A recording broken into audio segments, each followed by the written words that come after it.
Hola chicos y chicas de YouTube, ¿qué tal? Bueno, pues en esta ocasión les vengo trayendo 3 pedidos de 3 chicas diferentes de YouTube.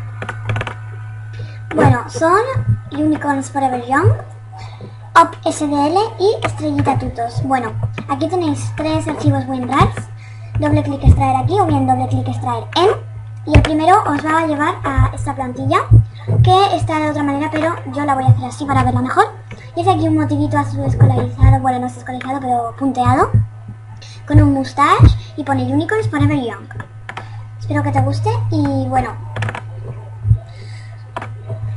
Bien, la siguiente es para Sandra Up SDL, ya sabes cómo abrir el archivito WinRAR. Doble clic, aquí tenemos tu plantillita, un motivito así, corazoncitos. Aquí tu nombre que pediste con tu nombre y unos corazoncitos coloridos por aquí. Ay, lo siento.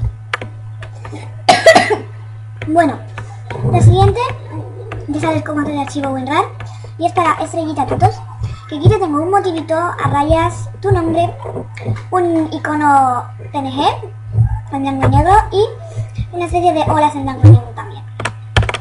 Bueno, espero que os gusten. Abajo en la descripción del video tendréis el link para los 3 y muchos besos, adiós.